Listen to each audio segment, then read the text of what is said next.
We know, right, that Miami is Damian Lillard's preferred landing spot. But, it's a Friday. We're still in the offseason. Let's just have a little fun. Let's play around. These are hypothetical. I'm underlining it. Hypothetical trades. And we're doing it especially right now because ESPN.com has a story up and it lays out a few for Damian Lillard and James Harden. So what you're seeing behind me is actually something that our Kevin Pelton proposed. And this is a deal where Damian Lillard, you can see he ends up with the 76ers along with Terrence Mann, Norm Powell, Robert Covington. The Trailblazers get this group headlined by Tyrese Maxey here, and then the Clippers, they get James Harden and Tobias Harris. So as Woj just said, a couple of other deals here, right, that could be on the table, 3-team deals as well. But when I'm looking at this, the sort of question that I have is the Blazers, they already have a young core, right? Scoot Henderson, Shaedon Sharpe, Anthony Simons in their backcourt. So instead, maybe, of targeting Maxey, what if they could target some front court depth in a Lillard trade instead? So here is another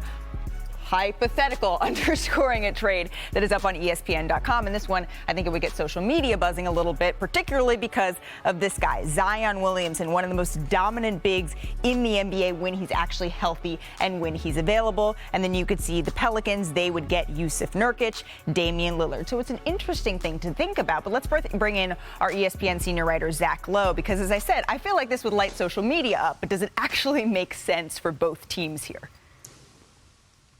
So what I'm really doing, if I'm New Orleans in that case, is I'm recreating the Blazers team that didn't win enough to stay together, and that the Blazers first and then Damian Lillard second decided to break apart. Dame, CJ, Nurkic, I've seen this movie before. Now, it didn't have Brandon Ingram, a young star wing, and it didn't have Trey Murphy, who I think has all-star potential once he recovers from his knee injury. So maybe it's different, maybe it's better, maybe the ceiling's higher, but I'm not convinced enough at this point right now to trade big and young for small and older in the case of Damian Lillard. So if I'm New Orleans, I can't, it's too early for me to cut the cord on Zion for that deal. And we're going to talk about it later, but hovering over all of this for every team that has a lot of trade assets are the comments that Giannis Antetokounmpo has made previously and again this week. Teams are starting to line up and think,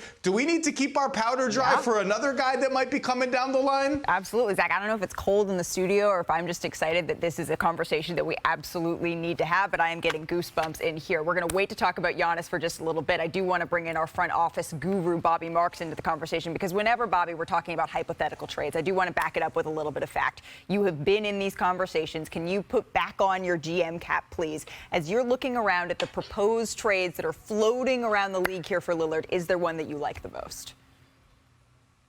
It goes back to Miami, Malika. I still think they have the three things that teams look for when you're looking to trade a franchise player, whether it be draft assets, certainly a 2027 and a 2029 first. You can do swap rights in 2028 and 2030, whether it be financial relief with Portland getting rid of a player like Jusuf Nurkic and certainly the $200 million plus of Damian Lillard. And then what Miami can offer in young players, whether it be Tyler Herro, Nikola Jovic, Jaime Jaquez, three nice young players. Now, certainly you can turn that into a third team and look to move Herro for additional draft assets. But I think that's the cleanest when I'm looking at it from Portland's perspective. Zach, what do you think of that?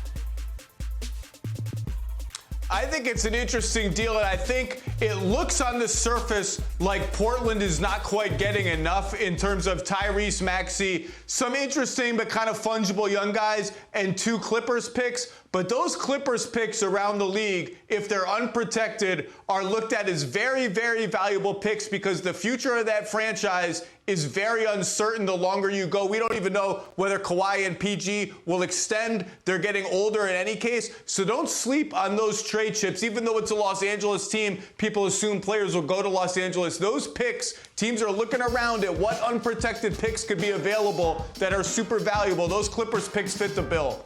Kendrick Perkins is with us as well. Perk, you've been listening as we've outlined a couple of hypothetical trades for Damian Lillard, including one where Bobby Marks actually puts the pieces together to see Damian Lillard getting what he wants, heading to the Miami Heat. Is there one that you like the most, my friend?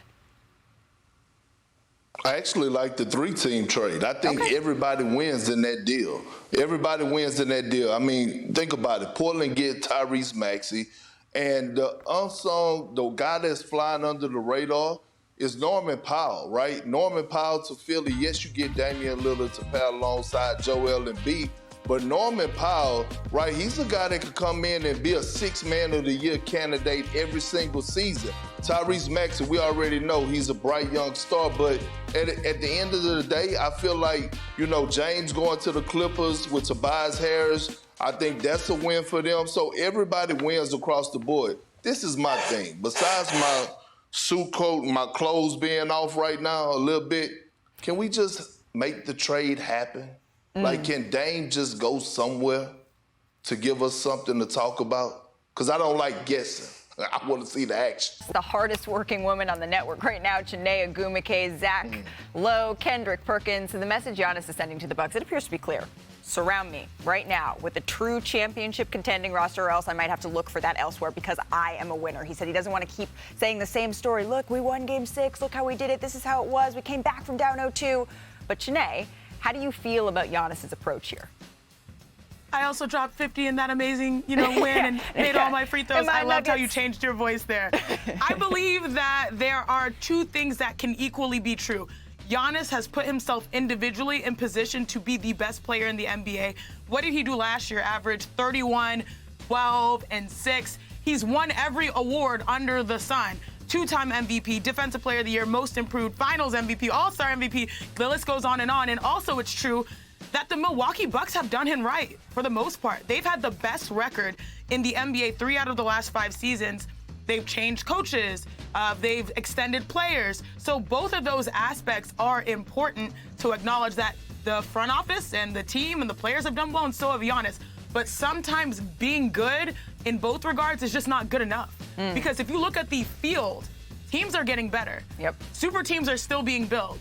People are improving. You may come out of the East, you might have a better pathway there, but the West is stacked. So I think he's just acknowledging and saying the quiet thing out loud, saying, hey, we might have had a good thing, but the only thing I don't have is that multiple championship legacy. And if I have to go elsewhere to get that, I'm going to do that. Not to mention, he said it before. He sort of said, we need to get better before. And all of a sudden, out goes Eric Bledsoe, in comes Drew Holiday, and a championship is theirs. Zach, here's the deal, though. The Bucks, they only have one tradable first-round pick in their arsenal, and it's not until 2029 or 2030. So should Milwaukee use it in an attempt to upgrade the roster? Is it too risky? Too risky? You're talking about keeping a 28-year-old who might be the best player in the NBA? There's nothing too risky. If you can find a player who helps your team and you've got some mid-sized contracts, Grayson Allen, Pat Connaughton, Bobby Portis, plus that pick, if you can find an upgrade, you absolutely do it. The problem is, all those players are pretty good. They're under good value contracts, so finding the right player who makes it worth Milwaukee's while is going to be difficult. Look, the Bucks are still in the inner circle of contenders as long as they're healthy. But it was reminded to us last year, the margin is really, really thin, both for age, this is an older team now, for injury. Can Chris Middleton get back to the form he was in the year that they won the title, when he was really their lead pick-and-roll ball handler, their crutch, their late-game orchestrator? They need to answer those questions because the margin is really, really thin. But for using that pick, yes, you absolutely do it. This is your entire franchise. If this guy leaves, everything from the last 10 years is over, and you're starting from scratch. I do not disagree with you. You should do everything in your power to keep Giannis Antetokounmpo. But that doesn't mean it's not a little bit risky. A little bit risky if you're not sure that that's going to be enough to get to where you need to go in order to keep Giannis. It's a tightrope. So how would you balance that, Perk, if you're Milwaukee? Well, one, I don't balance nothing at all. I don't balance my diet. I don't balance what I say. It's just one way, and that's up. So here's the thing, right? Can you put us all up? I need to see y'all while I'm talking to y'all real quick. So here's the thing. This is what I gotta ask y'all. What do Giannis Antetokounmpo want? To win. Right? He has an all-star caliber. He has an all-star caliber player in Drew Holiday. You have an all-star caliber player in Chris Middleton. Yeah. You have an all-star caliber player in Brook Lopez. So my thing, with a nice supporting cast, wasn't Giannis Antetokounmpo on record about 3 or 4 years ago talking about, guys who go and form super teams and things to that nature. So now are you backpedaling? Are you crawfishing? Do you want a superstar caliber player now to play alongside of? Like, what do you want? The Bucks, in my eyes, are still the favorite. They have the best team in the Eastern Conference. What else do you want? Again, I'm going to repeat. I think the Malik Beasley was a huge pickup on the vet minimum.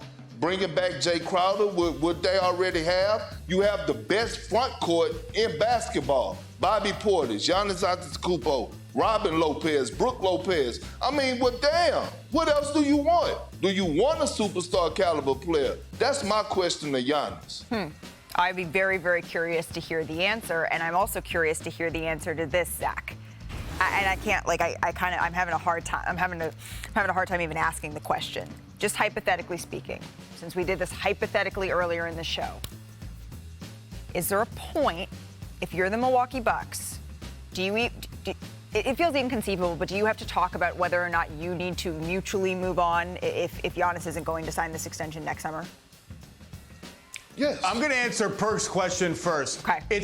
I understand what Perk is saying because the Bucks have done everything to build a win-now team around Giannis. What he probably wants is to look at the roster and say, when I'm 33, that dude is going to be ready to be my co-star. And I don't think he sees that dude. And you know what? That's life in the NBA. That's why LeBron cycles from team to team to team. Win-now teams get old. They don't get better in the draft. They don't have good young players. That's just life. It's a tough situation. As for the Bucks, you obviously play out this season.